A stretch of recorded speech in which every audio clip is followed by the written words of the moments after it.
welcome back. If you're new here, my name is Sarah Wyman Grover. I'm an author who will be releasing under the name S.L. Wyman, and this is S.L. Wyman's Rockin' Writing, where I talk about books, authors, my current projects, and other nerdy projects and aspects of my life.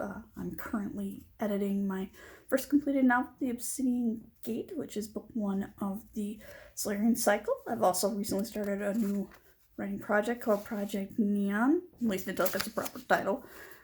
Solarian Cycle is going to be an epic fantasy adult novel with some sci-fi and romance elements to it, while Project Neon's an adult sci-fi cyberpunk story in the vein of like Blade Runner, or for you anime fans like Bubblegum Crisis. Very 80s, lots of fun, but I'll talk more about those projects in another video. What I'm here to talk about today is Firstborn, which is the second book in the Love and Dark series by Becca C. Smith and Hina Mccord. Links to the book and their channels will be edited into the description below. I will also be editing in the link to Enchanted Ink Publishing. They're the ones who did the beautiful cover for it. The company is owned by Natalia Leigh and her fiance Greg. Natalia is another wonderful YouTuber here. I've worked with her myself. If you get the chance to do it, please do it. Please support her channel. Please support Enchanted Ink Publishing, and please check out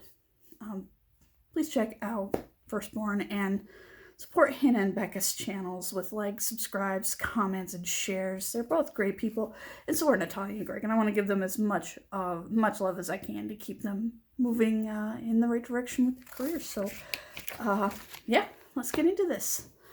First of all, I do want to apologize that I don't have a physical copy to show you. The copies I was given are digital. Now I was given what's called an advanced reader copy, or an ARC copy of the book, in exchange for basically a fair and honest review. It's here, read the book, tell me what you think. So that is what I have done. I do have reviews up on Amazon and Goodreads, but I wanted to do this one as well because I had a lot of fun with the last one. So sorry that I don't have a physical copy to show you, but that is why. But you really should check out the artwork, because the actual artwork for the actual book is beautiful, which is why I mentioned Enchanted Ink. But before we get going, I am going to give another trigger warning. Like the first one, it's a book about vampires. It's very bloody and gory, and if you can't handle blood and guts, sex and violence, this is not the series for you. So you might want to heavily consider that. As a whole, the series and this book do deal with mental, emotional, and physical abuse. There's also lots of mentions of sexual assault, rape, trauma caused by that, trauma caused by other kinds of abuse. And basically, if that or any of the above forms of abuse I mentioned, reading about that is going to bother you, or trigger you in any way, you might want to just be aware of that and be aware of it before you pick the book up. Again, it's a great book and I recommend it, but I figured I should at least put that out there.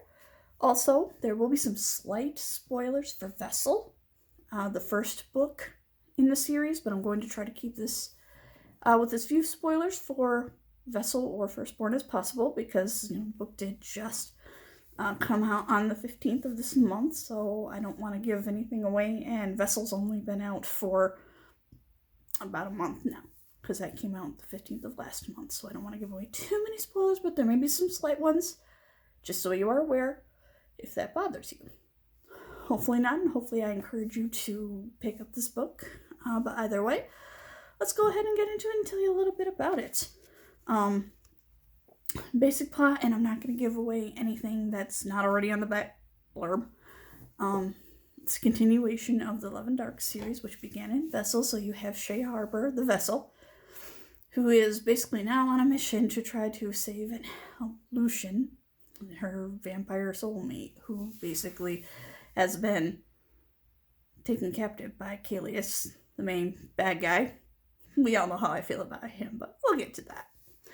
But this whole series is about, this whole book, I should say, is about her struggle to get him back, see if they can finally defeat Callius, and just see what they can do in general to save the world from him.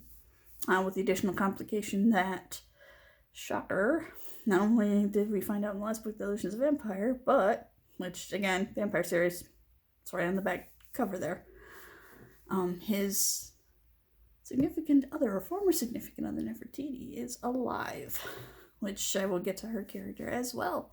So this kind of follows the continuing chronicles of their fight against Caelius.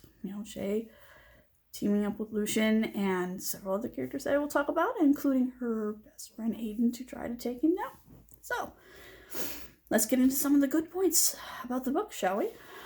First of all, I thought this one, compared to Vessel, had better and more consistent pacing, and I thought the tone was more consistent throughout.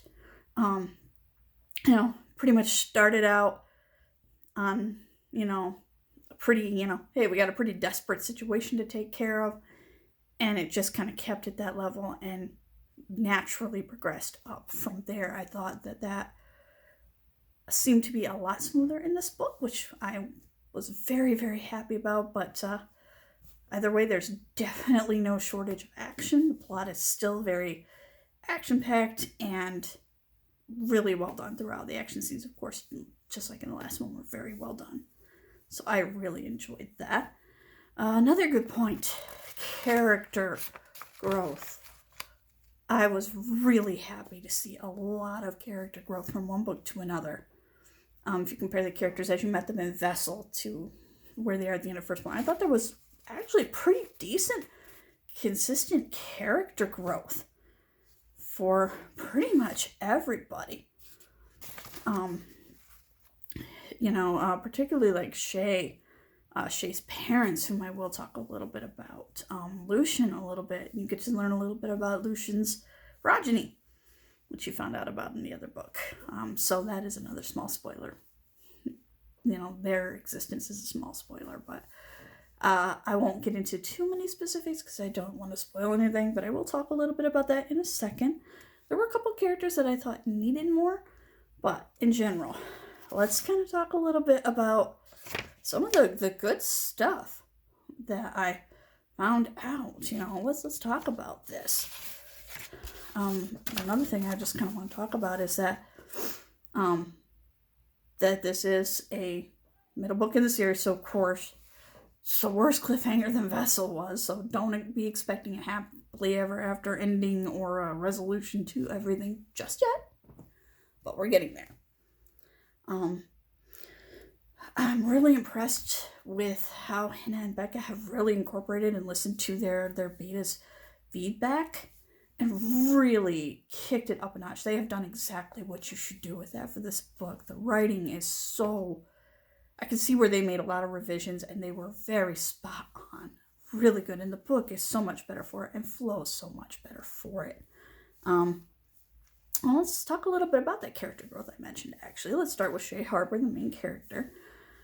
She really comes into her own in this book, and she is slowly progressing into a very strong main character, and that really makes me happy. We're really learning more about her powers, who she is. She's growing in strength and in confidence as a character and as a person. Her voice is getting so much stronger from book to book, and that makes me very happy. She seems to have a lot more agency and a lot more force and personality in this book. Not to mention, we do get a couple of moments that show that this is why she's the Vessel.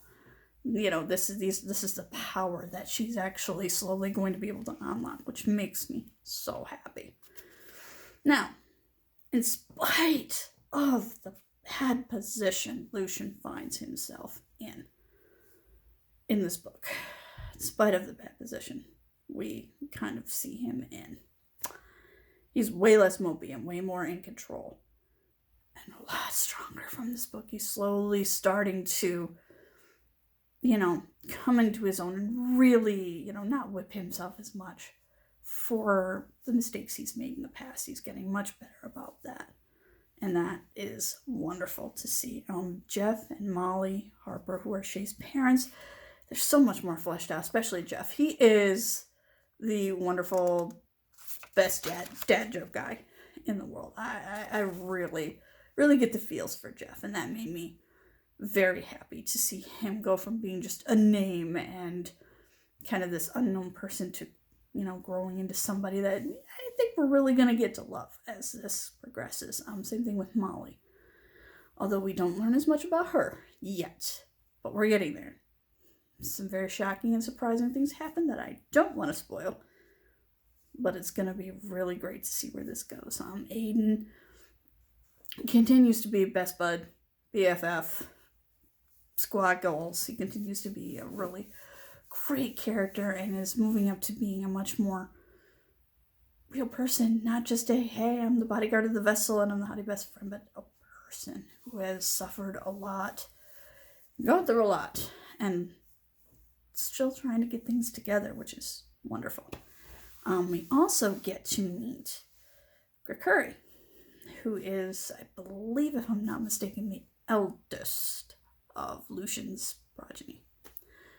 There's some real big spoilers about who he is that I think are going to be revealed at some point, so I'm not going to give those away, but I will say it was nice to get to know him a little bit. We met him in the last book, now we get to know a little more about him and realize just what a...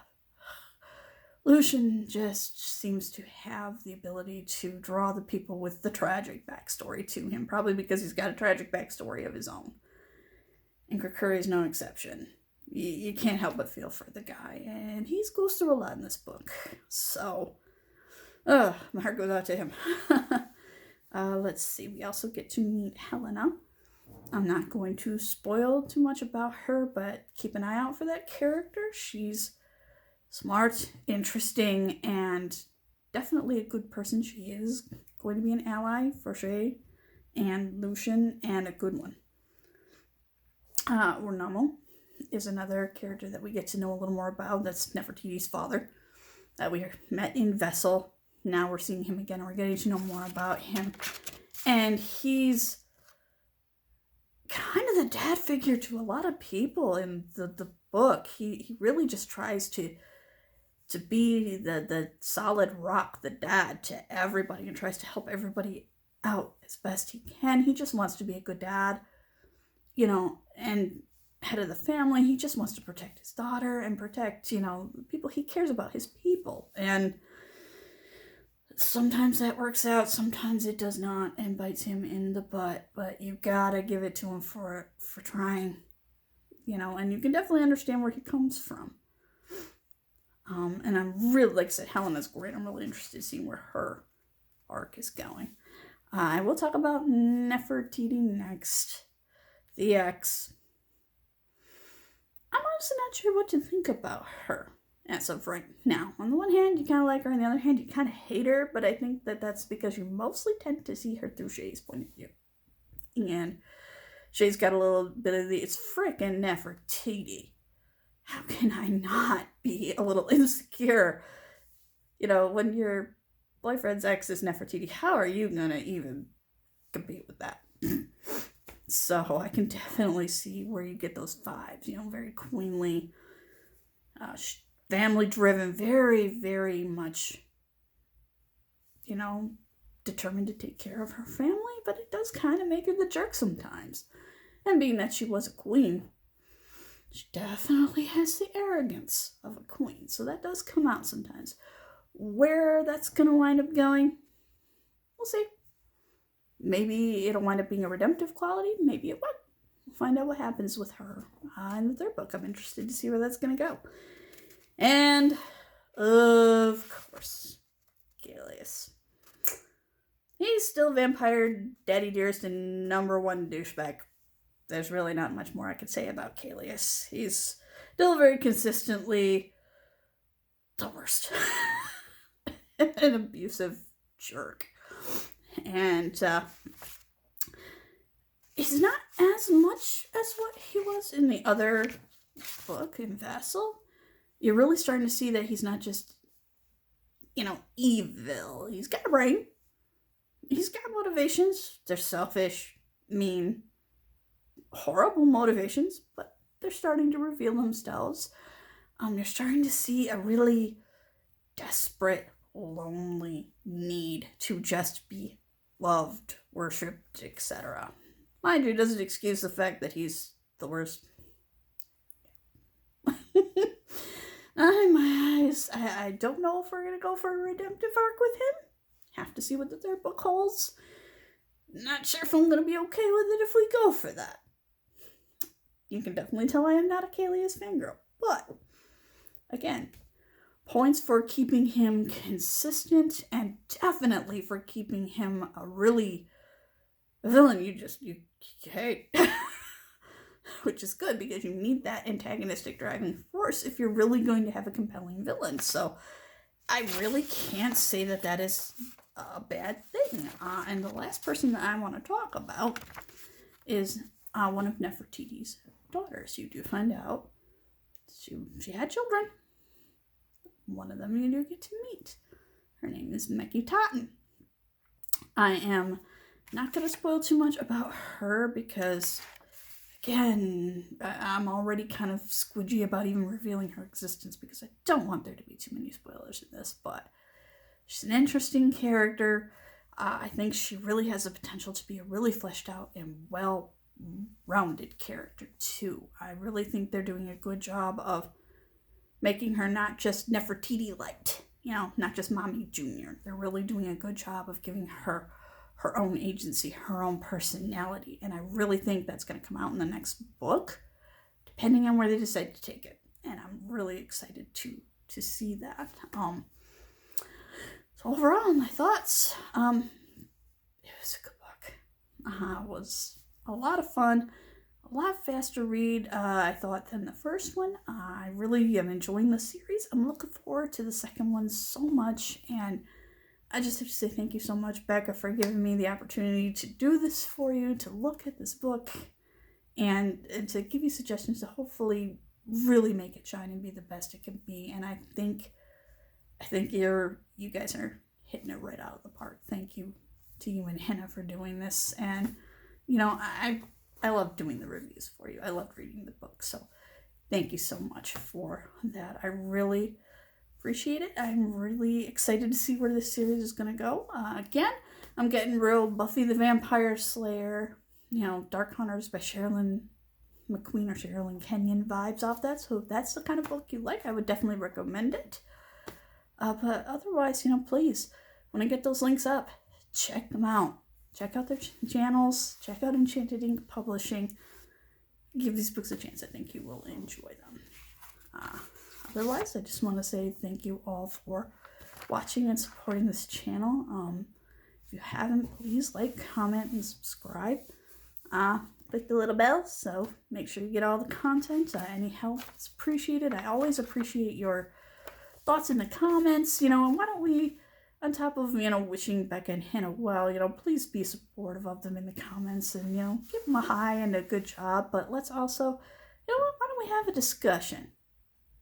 Let's get a little discussion going on vampires and what are some of your favorite books that deal with vampire lore and how they were handled. Let's have a little discussion about that. I think that will be absolutely fun to do. So let's try to do that. Let's make sure we keep her clean and keep her friendly, but otherwise, let's get a discussion going, and I'm really looking forward to doing my next video. I'm going to take a short break here, then I am going to go ahead and film another one. I'm going to do a review of The Misadventurers, An Almost Epic Tale by Stephen Partridge, because it's another book that I think deserves some love, because I know some of my people who watch this channel out there I know some of y'all are nerds like me and like D&D, so I think you will really like this book, and I really want to get it out there. But otherwise, just thank you.